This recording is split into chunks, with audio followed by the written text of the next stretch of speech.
गांव में आंधी तूफान आ रहा होता है। सभी लोग अपने अपने घरों से सामान कपड़े उठाकर अपने घर में रख रहे होते हैं। माँ माँ, बाहर आंधी तूफान चल रहा है, बहुत तेज बारिश आने वाली है। अरे राजू, मैंने बाहर कपड़े सुखाने के लिए डाले थे, जा जल्दी से उन्हें उठा कर लिया, नहीं तो बारिश के चलते भीग जाएंगे। ओहो, इस बारिश को भी अभी ही आना था। अब मैं क्या करूं? छत पर तो प्लास्टिक की त्रिपाल भी नहीं लगाई अभी तक। राधिका ऐसा कहकर फौरन तिरपाल उठाकर लाती है और बारिश से अपने घर को बचाने के लिए उस तिरपाल को अपने घर की छत पर लगाने की कोशिश करती है। लेकिन ज्यादा आंधी तूफान की वजह से तिरपाल बार बार उड़ने लगती है। तभी तेज बारिश शुरू भी हो जाती है। अरे ये क्या माँ, बारिश शुरू हो गई, अब हम लोग क्या करें? चलो बच्चों, घर के अंदर चलो। अब हम लोग ये तिरपाल घर की छत पर नहीं लगा पाएंगे। इससे अच्छा है कि बारिश से बचकर घर के अंदर ही रहें। राधिका अपनी बेटी और बेटे के साथ घर के अंदर आ जाती है, जहां एक खाट पर उसकी सास लेटी हुई है। अरे बहू, बाहर बारिश हो रही है, अब कुछ ही देर में छत से पानी टपकने लगेगा। कितने दिन से कह रही थी अर्जुन से कि बेटा छत पर तिरपाल लगा दे, लेकिन वो मेरी बात सुनता ही नहीं है। कोई बात नहीं माँ जी, जब वो ड्यूटी से आ जाएंगे तो इस काम को कर देंगे, तब तक बारिश भी कम हो जाएगी।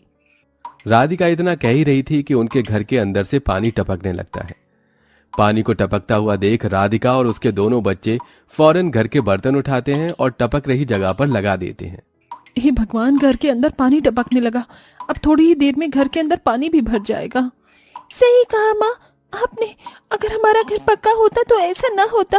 आप हमारे घर को पक्का क्यों नहीं बनवा देती हो? अरे बेटी, घर पर पैसा लगाना तो बहुत दूर की बात है। अभी घर में 2 वक्त का खाना मिल जाए, वो ही बहुत बड़ी बात है। राधिका ऐसा कहकर आरती को पढ़ाई करने के लिए भेज देती है। आज अगर पैसे होते तो इतनी परेशानियों का सामना न करना पड़ता, और मैं अपने इस टूटे फूटे घर को या तो मरम्मत करवा लेती या फिर इसकी छत ही डलवा देती। पैसा न होने की वजह से राधिका अपने घर को पक्का नहीं करवा पाती। देखते ही देखते अब उनके घर में चारों तरफ पानी ही पानी भर जाता है और इधर अमीर घर के बच्चे और माता पिता सभी बारिश में नहा रहे होते हैं। अरे निर्मला, आज भी तुम बिल्कुल वैसी दिखाई देती हो जैसी शादी के समय दिखाई देती थी। पहली बार जब मैंने तुम्हें देखा था तब भी तुम भीगी हुई साड़ी में थी और बहुत जोरों से बारिश हो रही थी। हाँ, सही कहा तुमने, मुझे भी बहुत अच्छे से याद है वो दिन। इतनी तेज बारिश हो रही थी और तुमने मुझे मेरे घर पर छोड़ा था। बस तभी से मैं तुम्हारी फैन हो गई थी। क्या बात है माँ जी, बाबूजी, आपकी बारिश तो कुछ कमाल की हिक थी। हमारी बारिश इसके आगे कुछ भी नहीं है। माँ मुझे बॉल दो ना, मुझे बॉल से खेलना है। मैं भी तुम्हारे साथ खेलूंगा। अच्छा बच्चों, ज्यादा देर बारिश में मत खेलना, नहीं तो बुखार भी हो सकता है। जल्दी जल्दी बारिश में नहाकर घर में आ जाना। मैं तो नहा ली, अब मैं जा रही हूँ। तभी विवेक मालिनी को रोक लेता है और उससे कहता है, अरे मालिनी, अभी कहाँ जा रही हो? अभी तो बारिश में भीगने का मजा आ ही रहा था। चलो अभी थोड़ी देर में बारिश में भीगेंगे। विवेक ऐसा कहकर मालिनी के साथ और अपने दोनों बच्चों के साथ बारिश में भीगता रहता है। इधर वो अमीर परिवार बारिश का आनंद उठा रहा था, तो गरीब परिवार के घर में पानी इतना भर गया था कि उन्हें बर्तन लेकर पूरे परिवार को एक साथ पानी घर से बाहर निकालना पड़ रहा था। कोई बात नहीं, सब कुछ ठीक हो जाएगा। कब क्या ठीक होगा? जब जब बारिश आती है हमारी यही आफत हो जाती है। जब पैसे आएंगे तो हम इस मकान को पक्का कर देंगे। राधिका ऐसा कहकर सभी का हौसला बढ़ा रही होती है। पूरा परिवार बहुत ज्यादा परेशान था। जब जब बारिश होती है तो गरीब लोगों के साथ ऐसा ही होता है। किसी गरीब की पक्की छत नहीं होती तो किसी के घर में सीधा पानी भर जाता है। शाम के वक्त जब अमीर बच्चे राजू और आरती को घर से पानी निकालते हुए देखते हैं तो उनके ऊपर हंसने लगते हैं। अरे ये क्या, तुम्हारे घर में तो पानी भर गया है। पता है हमारे घर में चाहे जितनी भी बारिश हो जाए कभी भी पानी नहीं भरता। आप पानी कब तक निकालते रहोगे? चलो खेलने चलते हैं। हम नहीं खेलेंगे, हमें ये सारा पानी बाहर निकालना होगा, नहीं तो रात को सोने के लिए जगह नहीं बन पाएगी। हाँ, राजू ने बिल्कुल सही कहा, तुम दोनों जाकर खेल लो। इधर सोनू और श्रेया बारिश में पानी से खेल रहे होते हैं तो इधर आरती और राजू अपने घर से पानी निकालते हैं, लेकिन बारिश रुकती ही नहीं। वो बहुत ज्यादा थक जाते हैं, जिसके चलते थोड़ी देर बैठ जाते हैं। अब तुम दोनों थोड़ी देर आराम से बैठ जाओ। मैं तुम्हारी मदद करता हूँ, हम दोनों निकाल देंगे सारा पानी। राधिका और अर्जुन दोनों पति पत्नी मिलकर अपने घर से पानी निकालते हैं। जैसे जैसे बारिश खत्म होती है वो पानी निकालकर अपने घर को सुखा लेते हैं। हमें सरकार से बात करनी चाहिए। अगर हमें लोन मिल जाए तो हम अपने मकान को पक्का कर लेते हैं। सरकार ऐसे लोन नहीं देती, लोन मिलना बहुत मुश्किल है, और फिर अगर हमने लोन ले भी लिया तो उसे चुकाएंगे कैसे? आपने बिल्कुल सही कहा। पूरा परिवार इसी बारे में सोचता हुआ रात बिता देता है। और यहाँ अमीर परिवार बारिश में नहाने के बाद ठंडी ठंडी आइसक्रीम खाते हैं और बाहर से खाना ऑर्डर करते हैं।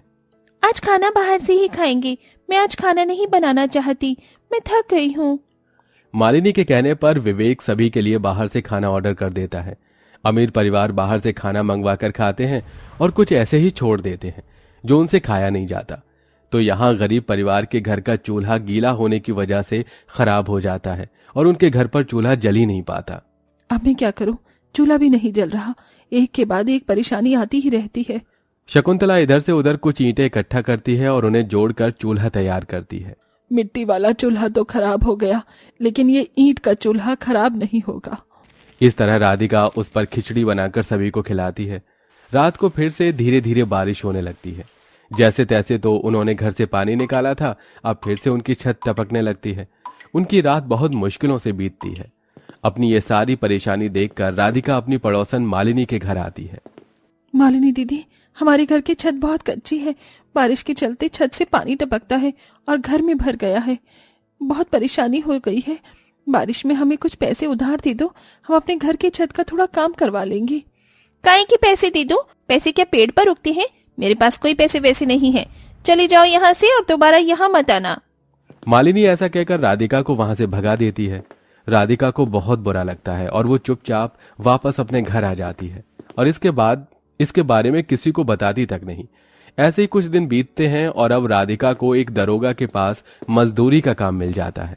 चलो 2-4 पैसे आएंगे तो उनमें से पैसे बचाकर घर पर रेत सीमेंट डलवा दूंगी और हो सका तो अपने पति के साथ मिलकर खुद ही छत की मरम्मत कर लूंगी।